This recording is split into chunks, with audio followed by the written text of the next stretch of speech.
Item ಯಾವುದೇ ಇರಲಿ try ಮಾಡಿ ಆಚಿ ಚಿಕನ್ ಮಸಾಲಾ. ಎಸ್ಎಸ್ಎಲ್ಸಿ ಪರೀಕ್ಷೆಗೆ ಗ್ರೇಡ್ ಬದಲು ಅಂಕ ನೀಡಲು ಹೈಕೋರ್ಟ್ ಪೀಠ ಆದೇಶವನ್ನ ಹೊರಡಿಸಿದೆ.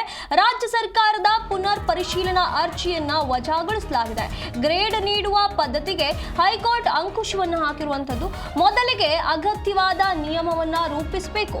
ನಿಯಮಕ್ಕೂ ಮುನ್ನ ಅಂಕ ಪದ್ಧತಿ ಬದಲು ಸೂಕ್ತವಲ್ಲ. ಗ್ರೇಡ್ ಬದಲು ಅಂಕ ನೀಡಲು ಹೈಕೋರ್ಟ್ ಪೀಠ ಆದೇಶವನ್ನ ಹೊರಡಿಸಿದೆ. ರಾಜ್ಯ ಸರ್ಕಾರದಿಂದ ಸಲ್ಲಿಸಲಾಗಿದ್ದಂತ ಪುನರ್ ಪರಿಶೀಲನಾ ಅರ್ಜಿಯನ್ನ ವಜಾಗೊಳಿಸಲಾಗಿದೆ. ಈ ಒಂದು ನಿರ್ಧಾರಕ್ಕೆ ಈಗ ಹೈಕೋರ್ಟ್ ಈ ಒಂದು ಆದೇಶವನ್ನ ನೀಡಿರುವಂತದ್ದು.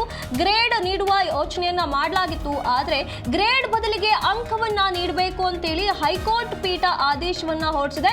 ರಾಜ್ಯ ಸರ್ಕಾರದ ಅರ್ಜಿಯನ್ನ ಈಗ ವಜಾಗೊಳಿಸಲಾಗಿರುವಂತದ್ದು. ಎಸ್ಎಸ್ಎಲ್ಸಿ ಪರೀಕ್ಷೆಯ ಅಂಕ ಪದ್ಧತಿಯನ್ನ ಅನುಸರಿಸುವ ವಿಚಾರವಾಗಿ ಈ ಒಂದು ಆದೇಶ ಈಗ ಹೊರಬಂದಿದೆ.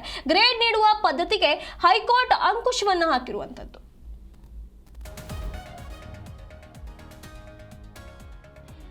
ಇಲ್ಲಿ ಯಾವುದೇ ಬದಲಾವಣೆ ಮಾಡುವ ಮೊದಲು ಅಗತ್ಯವಾದ ನಿಯಮವನ್ನ ರೂಪಿಸಬೇಕು. ನಿಯಮಕ್ಕೂ ಮುನ್ನ ಅಂಕ ಪದ್ಧತಿ ಬದಲು ಮಾಡೋದು ಸೂಕ್ತವಲ್ಲ ಅಂತ ಹೇಳಿ ಗ್ರೇಡ್ ಬದಲು ಅಂಕ ನೀಡಬೇಕು ಅಂತ ಹೇಳಿ ಹೈಕೋರ್ಟ್ ಪೀಠ ಆದೇಶವನ್ನ ನೀಡಿದೆ.